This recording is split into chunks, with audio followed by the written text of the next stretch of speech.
زوال ایسے نہیں آتا. 3 کام جو کرے گا کبھی عزت نہ دیکھے گا.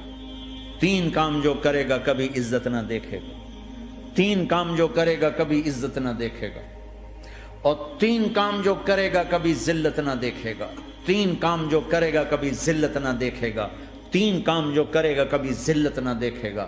جو جھوٹ بولتا ہے، جو ظلم کرتا ہے، جو دھوکہ دیتا ہے، جو جھوٹ بولتی ہے، جو ظلم کرتی ہے، جو دھوکہ دیتی ہے، عزت کے خواب دیکھنے چھوڑ دے.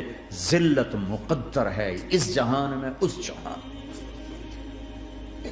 قوم ہو، فرد ہو، عورت ہو، مرد ہو، ظلم ہے، جھوٹ ہے، دھوکہ ہے، رب ذوالجلال کی قسم ذلت کے سوا کچھ نہ ملے گا. جو سچ بولتا ہو، جو عدل کرتا ہو، جو دیانتدار ہو، اس کے لیے عزت مقدر ہو گئی، ہو گئی، ہو گئی. سچ ایک فرد میں ہے، عدل ایک فرد میں ہے، دیانت ایک فرد میں ہے یا ایک قوم میں ہے. انہیں عزت دینا یقینی ہو گیا. میرا اللہ انہیں دے کے رہے گا، چاہے وہ اللہ کو مانتے ہیں چاہے اللہ کا انکار کرتے ہیں. آگے آخرت کا مسئلہ الگ ہے. یہاں قوم، فرد، قبیلہ، کوئی مذہب، پتھر کا پجاری، آگ کا پجاری سچ بولتا ہے، ظلم نہیں کرتا، دیانتدار ہے، اللہ کی قسم اللہ اسے عزت کی زندگی دے گا. رات کا تہجد گزار، دن کا روزے دار، کہیں ظلم کرتا ہے، کہیں جھوٹ بولتا ہے، کہیں دھوکہ دیتا ہے، ذلت اس کے ماتھے پہ لکھ دی جائے گی اور موت کے بعد کی ذلت بھی ساتھ اٹھے گی. تو اللہ کو راضی کرو. کیسے؟ کبیرہ گناہوں سے بچ کر، اس کے سامنے سر جھکا کر. دوسرا کام، اللہ کے بندوں کے ساتھ معاملہ کرو.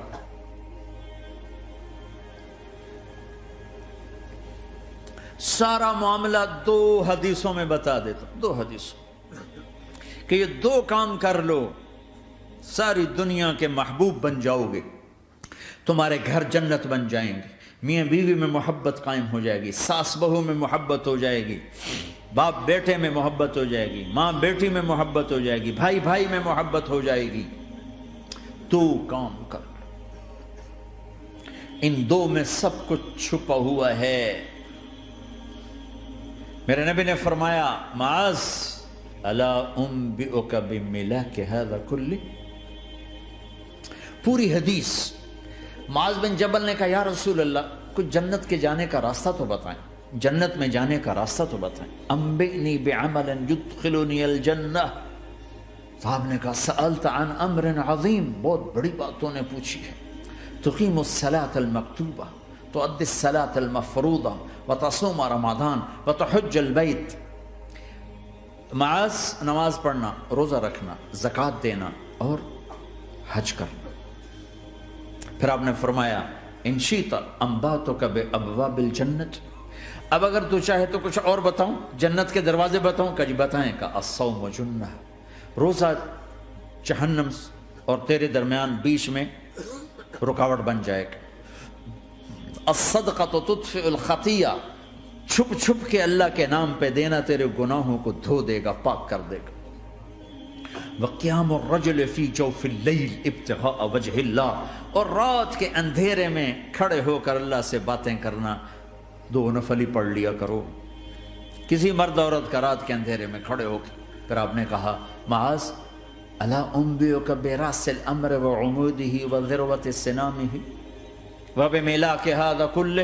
اے معاذ میں تمہیں اب سارے دین کا خلاصہ بتاؤں، سارے دین کا سرا بتاؤں، ستون بتاؤں. ایک روایت کے مطابق ستون بتاؤں، آخری چیز بتاؤں، آخری چیز بتاؤں. کہا جی ما ہوا جی تو مجھے دیکھنا سارے بھائی. تو آپ نے اپنی زبان نکالی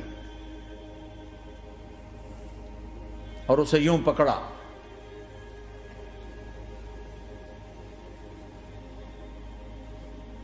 معاذ کف ھذا، معاذ اپنی زبان پہ قابو پا جا. یہ میری پوری شریعت ہے، یہ پورا دین ہے، یہ کس کو سمجھایا ہے؟ معاذ کو۔ کیسے سمجھایا؟ جیسے چھوٹے بچے کو سمجھاتے ہیں، ایکشن کر کے۔ صرف اتنا بھی تو کافی تھا، بھائی زبان کی احتیاط کیا کرو۔ ایسے سمجھایا جیسے چھوٹا بچہ۔ کیوں؟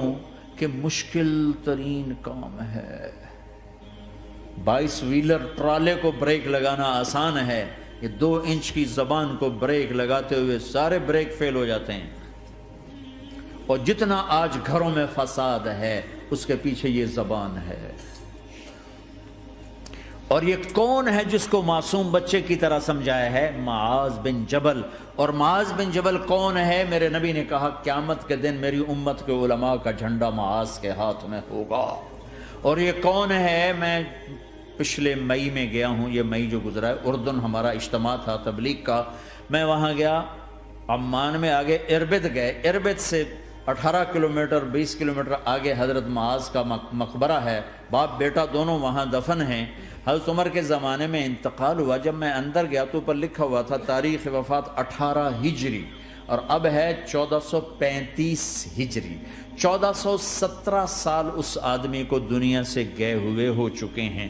جب میں مقبرے میں داخل ہوا، کمرے میں جس میں قبر تھی، سارے کمرے میں خوشبو ہی خوشبو۔ قبر پر 2-4 چادریں پڑی تھیں، مجھے خیال آیا کہ میرے خیال ہے یہ چادروں پہ خوشبو لگی ہوئی ہے، وہ خوشبو آ رہی۔ اس وقت میں فاتحہ پڑھ کے واپس چلا گیا، جا کے نماز پڑھی، مسجد قریب تھی، مغرب کی نماز پڑھ کے پھر دوبارہ آیا، پھر میں کھڑا ہو کے سوچ رہا ہوں یہ کیسی خوشبو ہے۔ تو ایک آدمی میرے پاس کھڑا تھا، میں وہ ایسے کر کے نا چادریں سونگھنے کی، شاید یہ چادروں میں خوشبو لگی ہوئی ہے۔ ایک آدمی میرے پاس کہنے لگا جناب یہ خوشبو چادروں میں نہیں ہے، یہ اس قبر والے کی خوشبو، یہ 24 گھنٹے آتی رہتی ہے، 24 گھنٹے۔ پھر میں نے فزیکلی ایک ایک چادر کو سونگا، کسی ایک چادر میں کوئی خوشبو نہیں تھی۔ یہ وہ معاذ ہے جو 1417 سال ہو چکے ہیں مرے ہوئے، اور قبر مہک رہی ہے۔ میں سنی سنائی نہیں بتا رہا، آنکھوں دیکھا بتا رہا ہوں، خود گیا ہوں، خود یہ مئی جو گزرا ہے۔ ان کو ایسے بتا جو چھوٹے بچے کو، معاذ زبان پہ قابو رکھنا۔ اگر زبان پہ قابو آ گیا تو میاں بیوی کی لڑائی ختم۔ اگر یہ تو ہو نہیں سکتا کہ اونچ نیچ نہ ہو، کبھی خامن تیز ہوگا تو بیوی زبان پہ قابو پا لے، کبھی بیوی تیز ہوگی خامن زبان پہ قابو پا لے۔ اگر دونوں ہی سیکھ گئے تو ان کا گھر جنت بن جائے گا۔ کبھی ساس اکھڑے گی تو بہو چپ کر جائے، کبھی بہو اکھڑے گی تو ساس چپ کر جائے، کبھی باپ اکھڑے گا تو بیٹا چپ کر جائے، کبھی بیٹا اکھڑے گا تو باپ چپ کر جائے۔ دعویٰ نہ کرے کہ میں باپ ہوں، میرے آگے بولتا ہے۔ انسان انسان ہے، خطا ہوتی ہے۔ اگر آپ بھائی یہ پیچھے نیچے مستورات بھی ہیں، اپنی زبان پہ قابو پانا سیکھ لیں۔